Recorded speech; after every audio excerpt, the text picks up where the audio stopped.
మీరు చూశారు ఋషికొండ. అక్కడ ఋషులు ఒకప్పుడు ధ్యానం చేసేవాళ్ళు. అలాంటి ఋషికొండ కొట్టేసి 500 కోట్ల రూపాయలు ఖర్చు పెట్టి ప్యాలెస్ కట్టుకున్నారు. మీరందరూ ఒప్పుకుంటారా నేను అడుగుతున్నా? ఇక్కడ ఎవరైనా వచ్చి ప్యాలెస్ కడితే మీరు ఒప్పుకుంటారా? రేపు పవన్ కళ్యాణ్ గారు నాకు అధికారం ఉందని ఒక ప్యాలెస్ కడితే మనం ఒప్పుకుంటా నేను అడుగుతున్నా. కానీ కట్టారు. ఆయన పవన్ కళ్యాణ్ గారు కట్టరు, వేరే వాళ్ళని కట్టలేరు. కడితే తాట తీస్తారు. అది ఆయన మెంటాలిటీ, ఆనాటి పాలకుల యొక్క ఆలోచన విధానం ఇది. ఒకప్పుడు ముఖ్యమంత్రి గాని డిప్యూటీ సీఎం వచ్చింటే ఇక్కడ చెట్లే ఉండేటివి కాదు, మొత్తం నరికేసేవాళ్ళు. ఇప్పుడు మేము చెట్లు పెంచుతాం గాని, చెట్లు పెడతాం గాని, చెట్లు కొట్టం.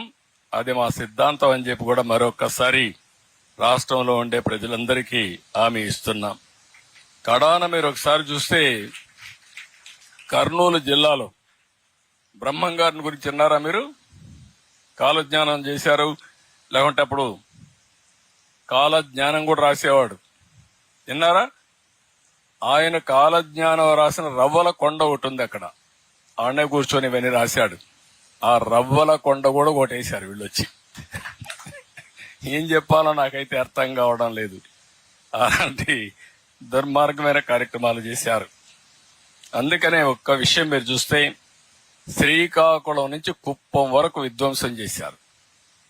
నేను అడుగుతున్న పిల్లలు మీరు ఒక్కటి గుర్తుపెట్టుకోవాలా, కొలంబియా దేశం ఉంది తెలుసా?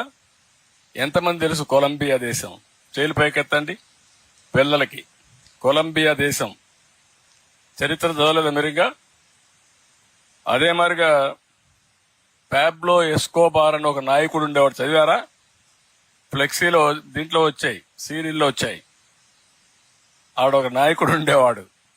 ఆ నాయకుడు ఏం చేసేవాడంటే ఈ డ్రగ్స్ వ్యాపారం చేసి 100,000 కోట్ల రూపాయలు సంపాదించి అమెరికాకు పంపించి ఆ డబ్బులు పెట్టి అక్కడ రౌడీజం చేసి ప్రజల్ని భయభ్రాంతుల్ని చేసి అడ్డం వచ్చే వాళ్ళందరినీ చంపేస్తూ కడాన మీరు చూస్తే 12 మంది 14 మంది సుప్రీంకోర్టు జడ్జిలు కూడా చంపేశారు బాంబులేసి.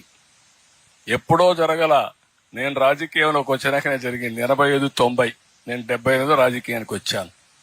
అలాంటి వాళ్ళుండి మొత్తం అక్కడంతా ఇది చేస్తే కడాన ఆయన చనిపేసే పరిస్థితికి వచ్చారు. అది వేరే విషయం.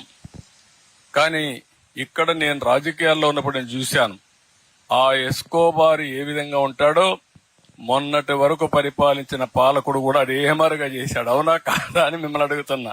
ఏమమ్మా, అవునా కాదా? మీరందరూ మొన్నటి వరకు భయపడ్డారా లేదా? మాట్లాడేవాళ్ళ స్వేచ్ఛగా?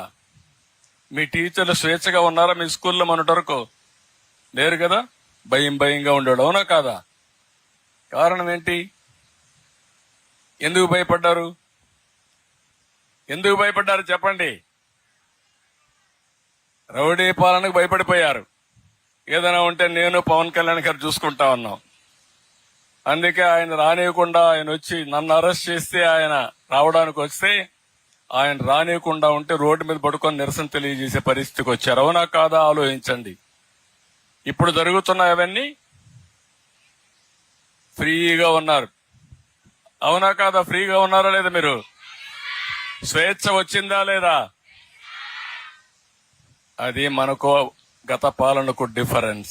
అలాంటి వ్యక్తులు మళ్ళా వస్తే ఏమవుతుందమ్మా? మీ భవిష్యత్తు సర్వనాశనం అయిపోతుంది. స్టేట్ పోతుంది, మీ భవిష్యత్తు ఉండదు, అందరం అంధకారమయ్యే పరిస్థితి వస్తుంది. మన స్వార్థం. మొట్టమొదటిసారిగా వారు చెప్పింది నేను చూశాను. ఎక్కడికి పోయినా నేను మాట్లాడుతూ ఉంటే ఎవ్వరు నవ్వేవాళ్ళు కాదు, ఎవరు రెస్పాండ్ అయ్యేవాళ్ళు కాదు. మాకే ఆశ్చర్యం వేసేది, ఏం చెప్పాలో మాకు అర్థం కాకుండా. మేము చేయగలిగింది మొట్టమొదటిసారిగా 5 కోట్ల మందికి స్వాతంత్రం తేగలిగాం మేము, పవన్ కళ్యాణ్ గారికి మళ్ళీ ఒకసారి ఈ రాష్ట్రంలో. అది మొదటి విజయం.